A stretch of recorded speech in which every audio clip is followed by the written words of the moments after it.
As I approach this radiograph, I can see we're dealing with a frontal and lateral view of the left knee of an adult patient. First off, the positive findings are immediately striking. What catches my attention the most is the widespread sheet-like soft tissue calcification that extends along the long axes of the bones. Some of these calcifications are in a nodular form, most of which seem to be projected in the subcutaneous planes. This distribution of calcification isn't something we see with every case. Now, on closer inspection, I find the underlying bones appear entirely normal. There are no signs of periosteal reaction or any obvious fractures, so we can already start ruling out any traumatic etiology. Also, the knee joint space itself looks unremarkable, with no visible narrowing or degeneration. However, one thing to note is the significant loss of volume in the soft tissues, suggesting skeletal muscle atrophy, which is important when considering what's going on here. Now let's dive into the negative findings. The bone cortex remains intact, and there's no evidence of any destructive process or tumor involvement. This is important because, with extensive calcification, you want to ensure that the bones themselves haven't been compromised.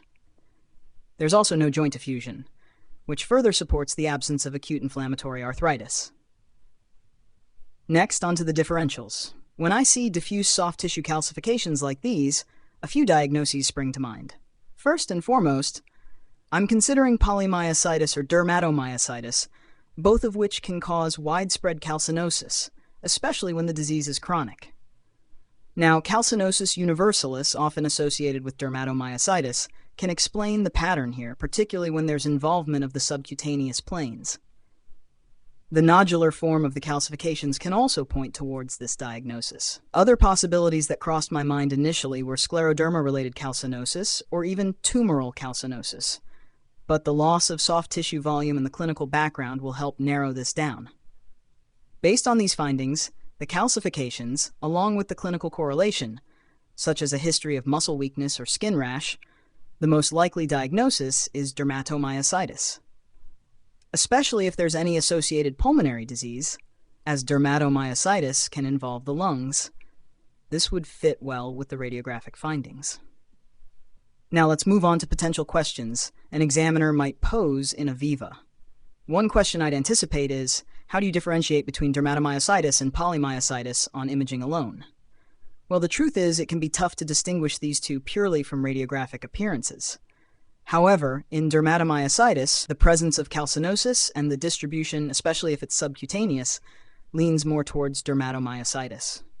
Polymyositis, on the other hand, tends to show muscle edema more than calcification, and that's where MRI would come in. Another question might be, could this represent a metabolic disorder, and how would you differentiate? That's an excellent point, because metabolic calcification is indeed in the differential. However, metabolic causes of soft tissue calcifications, like hyperparathyroidism or chronic kidney disease, typically show smaller punctate calcifications in a different pattern and often involve more tissues than we're seeing here. Finally, to tie things up and conclude this discussion, if you found this breakdown helpful, don't forget to subscribe to Radiology Made Easy. Whether you have a case to share or a question to ask, drop a comment. Let's keep learning and growing together.